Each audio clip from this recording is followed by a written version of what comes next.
এবং তারা এখন যে ধরনের বক্তব্য দিয়ে চলেছে এটা কেবলমাত্র তাদের রাজনৈতিক অস্তিত্ব টিকিয়ে রাখার একটা ক্ষুদ্র প্রয়াস মাত্র।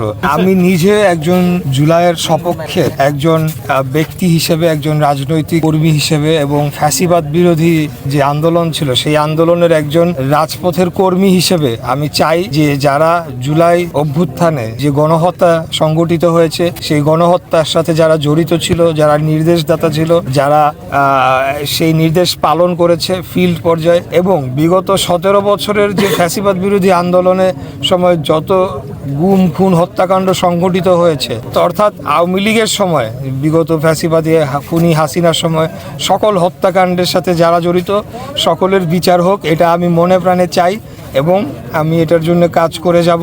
আমি আমার জায়গা থেকে আমার সরকার প্রধানের সাথে এই বিষয়টি তুলে ধরে দ্রুততম সময় যাতে বিচার হয়, শুধু বিচার কাগজে কলমে হলেই হবে না, সেটা কার্যকরও করতে হবে।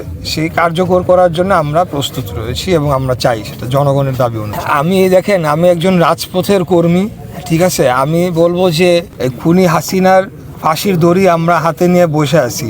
সে আসবে, সে দূরের থেকে হম্বি তম্বি দিয়ে যাবে যে সে বাংলাদেশে আসবে, বাংলাদেশে এসে আবারও ফ্যাসিবাদ প্রতিষ্ঠা করবে।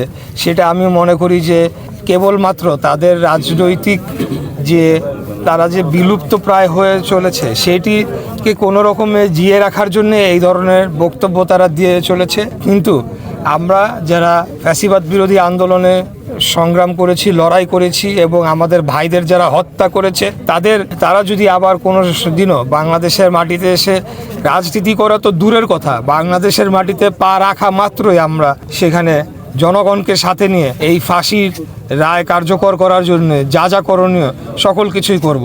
আমি সহ কোটি কোটি লক্ষ লক্ষ যারা যুবক যারা এই আন্দোলনে শরিক হয়েছিল তারা এখনও জীবিত রয়েছে।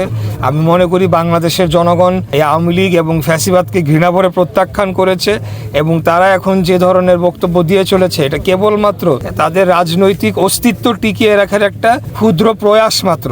কিন্তু সেটিকে আমরা কোনোভাবে সফল হতে দেব না। আমরা তাদের ফাঁসির দড়ি হাতে নিয়ে আমরা বসে আছি, তারা আসুক বাংলাদেশে, আমরাও দেখিয়ে দিব যে বাংলাদেশের জনগণ কিভাবে প্রতিবাদ এবং প্রতিরোধ গড়ে তুলতে জানে, যেটা বিগত 2024 সালের জুলাই মাসে আমরা দেখিয়েছি। নিরপেক্ষ, সত্য প্রকাশে আপোষহীন।